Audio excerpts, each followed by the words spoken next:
SIR প্রক্রিয়া চলছে আর পশ্চিমবঙ্গে বিএলওদের নিরাপত্তার দাবি নোটিশ জারি করল সর্বোচ্চ আদালত। এসআইআর এ যুক্ত যে বিএলও এবং অন্যান্য আধিকারিকরা রয়েছেন তাদের নিরাপত্তা নিয়ে এবার নোটিশ জারি করলো সর্বোচ্চ আদালত। কথা বলবো, বিজেন্দ্র সিংহ রয়েছেন আমাদের সঙ্গে। বিজেন্দ্র, সুপ্রিম কোর্ট সূত্রে কি জানানো হয়েছে? দেখো কুসুমিতা, সুপ্রিম কোর্টের একাধিক মামলা রয়েছে পশ্চিমবঙ্গে যে এসআইআর চলছে সেটা নিয়ে। একদিকে টিএমসি তরফ থেকে মামলা করা হয়েছে, অন্যদিকে অন্যান্য মামলাগুলো হয়েছে যেখানে বিএলওরা অসুরক্ষিত রয়েছেন পশ্চিমবঙ্গে। এই ধরনের একটা মামলা ছিল, সেটাকে আজকে সুপ্রিম কোর্টের কাছে আবেদন করা হয়েছে। পশ্চিমবঙ্গে যারা বিএলও এবং ইলেকশন কমিশনের বাকি আধিকারিকরা কাজ করছেন, তারা ইনসিকিউর ফিল করছেন, তাদেরকে নিরাপত্তা দেওয়ার জন্য পদক্ষেপ নেওয়া হোক। সুপ্রিম কোর্ট তখন ইলেকশন কমিশনের মন্তব্য জানতে চায়। ইলেকশন কমিশন জানায় যে তারা পশ্চিমবঙ্গ সরকারকে চিঠি লিখেছেন বিএলওদেরকে সিকিউরিটি দেওয়ার জন্য এবং বাকি ইলেকশন কমিশনের আধিকারিকরা যেন সিকিউর থাকেন সেটার জন্য রাজ্য সরকারকে চিঠি লেখা হয়েছে। এরপরে আজকে নোটিশ ইস্যু করেছে সুপ্রিম কোর্ট ইলেকশন কমিশনকে তাদের লিখিত বক্তব্য জানার জন্য কি কি তারা পদক্ষেপ নিয়েছেন। এখন তাদের বক্তব্য জানার পর পরবর্তী শুনানিতে হয়তো নেক্সট স্টেপসগুলো সুপ্রিম কোর্টের তরফ থেকে অর্ডার আসতে পারে। দ্বিতীয় আরো একটা মামলা ছিল কুসুমিতা, সেটা ছিল যে সিএতে যারা সিটিজেনশিপের জন্য অ্যাপ্লাই করেছে পশ্চিমবঙ্গে, তাদের এসআইআর এ নাম আসছে না, যেহেতু এখনো নাগরিকত্ব তারা পাননি কিন্তু তারা অ্যাপ্লাই করেছেন। সেক্ষেত্রে সুপ্রিম কোর্ট সেটাতেও একটা নোটিশ ইস্যু করেছে। সুপ্রিম কোর্ট জানিয়েছে কি যারা হিন্দু, বৌদ্ধ, শিখ যারা বাংলাদেশ থেকে এসছেন এবং পশ্চিমবঙ্গে থাকছেন, তারা সিএতে সিটিজেনশিপের অধিকার তাদের রয়েছে, কিন্তু তারা আবেদনও করেছেন যেহেতু এখনো তাদের সার্টিফিকেট আসেনি সিটিজেনশিপের এবং তাদের অসুবিধা হচ্ছে ভোটার লিস্টের নাম তোলার জন্য। সেটাতেও আজকে ইলেকশন কমিশনের জন্য নোটিশ ইস্যু করেছে সুপ্রিম কোর্ট। এখন দেখতে হবে এটাতে ইলেকশন কমিশন কি জবাব দেয় সুপ্রিম কোর্টে। একেবারে বিজেন্দ্র, তুমি আমাদের সঙ্গে থাকো। পশ্চিমবঙ্গ বিএলওদের নিরাপত্তার দাবি করে নোটিশ জারি করলো সর্বোচ্চ আদালত। আপনারা জানেন এ রাজ্যে এসআইআর শুরুর আগেই কিন্তু বিএলওরা বারবার নিরাপত্তাহীনতার কথা বলেছিল নির্বাচন কমিশনকে এবং সেক্ষেত্রে তারা কেন্দ্রীয় বাহিনী দিয়ে নিরাপত্তার দাবিও কিন্তু জানিয়েছিল। আর আজ সুপ্রিম কোর্ট কিন্তু পশ্চিমবঙ্গের বিএলও সহ অন্যান্য যে সরকারি আধিকারিকরা রয়েছেন যারা এসআইআর এর কাজে জড়িত তাদের নিরাপত্তার দাবিতে নোটিশ জারি করলো।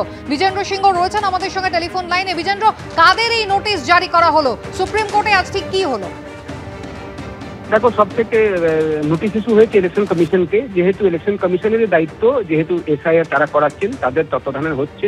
তো যদি বিএলওরা ইনসিকিউর ফিল করছেন বা তাদের আধিকারিকরা ইনসিকিউর ফিল করছেন, এই ধরনের মামলা যখন সুপ্রিম কোর্টের কাছে এসছে, সুপ্রিম কোর্ট আজকে প্রাথমিক ইলেকশন কমিশনের বক্তব্য জানতে চায় কেন ইনসিকিউর রয়েছেন বিএলওরা, তারা অসুরক্ষিত ফিল করছেন, আপনারা কি করেছেন। ইলেকশন কমিশন তখন জানায় কি তারা চিঠি লিখেছেন রাজ্য সরকারকে তাদেরকে সিকিউরিটি দেওয়ার জন্য এবং এটা মৌখিকভাবে ইলেকশন কমিশন বলে, কিন্তু আজকে সুপ্রিম কোর্ট নোটিশ ইস্যু করেছে ইলেকশন কমিশনকে তাদের বক্তব্য লিখিতভাবে জানানোর জন্য কি কি স্টেপস তারা নিয়েছেন এবং কিভাবে তারা সিকিউর করবেন বিএলও এবং বাকি ইলেকশন কমিশনের আধিকারিকরা যারা পশ্চিমবঙ্গে এসআইআর এর প্রক্রিয়ায় কাজ করছেন। দ্বিতীয় যেটা তোমাকে বললাম, সিএ নিয়ে একটা মামলা হয়েছিল সুপ্রিম কোর্টে, সেটাতেও নোটিশ ইস্যু করেছে সুপ্রিম কোর্ট। সেটা হলো সিএতে অনেকেই যারা হিন্দু, বৌদ্ধ, জৈন, শিখ যারা বাংলাদেশ থেকে এসছেন পশ্চিমবঙ্গে, তারা অ্যাপ্লাই করেছেন নাগরিকতার জন্য, যেহেতু সিএ আইন এখন হয়ে গেছে, কিন্তু তারা এখনো সিটিজেনশিপ পাননি। সেক্ষেত্রে তাদের নাম এসআইআর এ আসছে না, সেটা নিয়ে তারা সুপ্রিম কোর্টে দ্বারস্থ হয়েছিলেন। সেটাতেও সুপ্রিম কোর্ট আজকে নোটিশ ইস্যু করেছে ইলেকশন কমিশনকে। সুপ্রিম কোর্ট বলে যে সিএ আইন অনুযায়ী তারা সিটিজেনশিপ পাওয়ার অধিকার তাদের রয়েছে, সেক্ষেত্রে কেন তাদের নাম থাকবে না ভোটার লিস্টে বা এসআইআর হওয়ার পর ভোটার তালিকা তাদের নাম কেন থাকবে না, সেটা নিয়ে ইলেকশন কমিশনের বক্তব্য জানতে চেয়েছে সুপ্রিম কোর্ট এবং সেটাতেও সুপ্রিম কোর্টের কাছে ইলেকশন কমিশনকে তাদের লিখিত অ্যাফিডেভিট জমা দিতে হবে। বিজেন্দ্র, এখানেই জানতে চাইবো, এর আগে আমরা দেখেছিলাম বিএলওরা যখন তারা নিরাপত্তাহীনতার কথা বলছিলেন, কেন্দ্রীয় বাহিনীর কথা বলছিলেন, সেই সময় নির্বাচন কমিশনের পক্ষ থেকে রাজ্য সরকারকে বলা হয়েছিল যে যারা সরকারি কর্মচারীরা যারা এসআইআর এর কাজে জড়িত রয়েছেন যাতে স্বচ্ছ নিরপেক্ষ ভোটার তালিকা তৈরি করা যায়, সেই কারণে তাদের নিরাপত্তা রাজ্য সরকারকে সুনিশ্চিত করতে হবে, রাজ্য সরকার যেন কোনোভাবে তাদের ওপর কোনো রকম চাপ না দেয়। সেক্ষেত্রে এবার জাতীয় নির্বাচন কমিশনকে যে নোটিশ সুপ্রিম কোর্ট দিয়েছে তার প্রেক্ষিতে জাতীয় নির্বাচন কমিশনকে এই বিএলও সহ সরকারি আধিকারিকদের সুরক্ষা সংক্রান্ত যে তথ্যাবলী সেটা লিখিত আকারে সর্বোচ্চ আদালতে জমা দিতে হবে।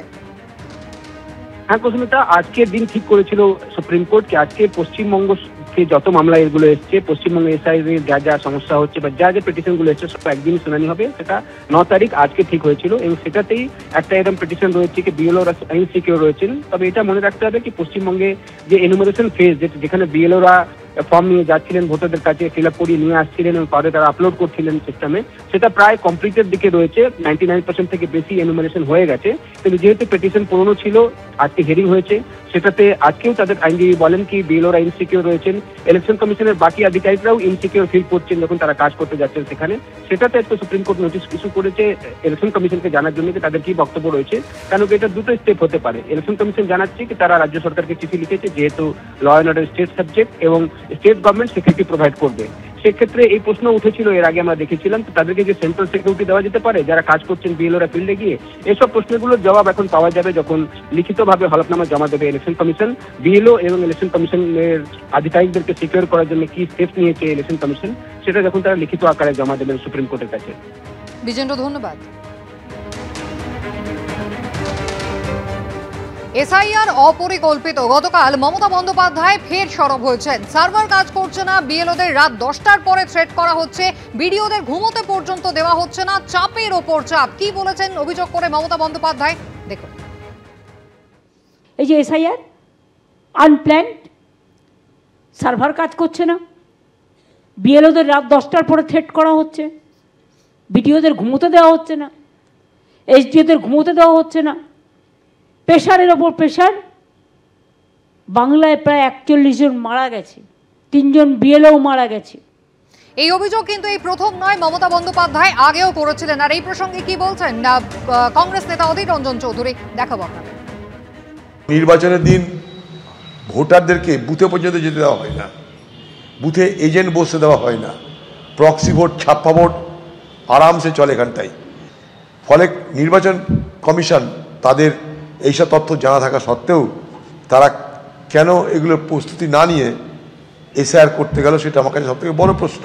যে এই নির্বাচন কমিশন তার নির্বাচনী নিয়মকানুন, ভোটার লিস্ট যাই হোক তৈরি করতে সব জায়গায় সমানভাবে তারা মনোযোগী ছিল না। বিরোধী দলনেতা শুভেন্দু অধিকারী তিনি কি বললেন, দেখুন। এদের আশা অনেক আগে উচিত ছিল, বিএলওদেরকে ঠুটো জগন্নাথ করে ডিএফ এবং এক শ্রেণীর বিডিওরা, এই আরোরা, তারা যে ম্যাল প্র্যাকটিসেস করেছেন এন্ট্রির ক্ষেত্রে, এটা সবচেয়ে বড় দুর্নীতি বলে আমার মনে হয়েছে। হাতে নাতে ধরা পড়বে, ধরা পড়লে এদের শুধু চাকরি যাবে না, যদি সংবিধানকে ইলেকশন কমিশন ঠিকমতো মান্যতা দেয়, এদের পরিণতি যা হবে এরা নিজেরাই জানে না।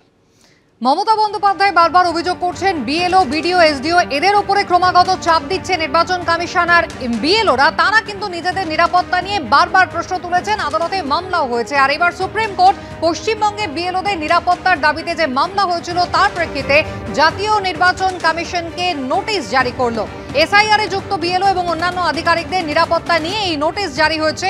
এসআইআর এ যুক্ত বিএলও এবং অন্যান্য আধিকারিকদের নিরাপত্তা নিশ্চিত করতে কি কি পদক্ষেপ করা হয়েছে জাতীয় নির্বাচনের কাছে, তা নির্বাচন কমিশনের কাছে তা জানতে চাইল সর্বোচ্চ আদালত। বিএলও এবং অন্যান্য আধিকারিকদের নিরাপত্তার জন্য রাজ্যকে চিঠি দেওয়া হয়েছে, সুপ্রিম কোর্টে জানিয়েছে জাতীয় নির্বাচন কমিশন।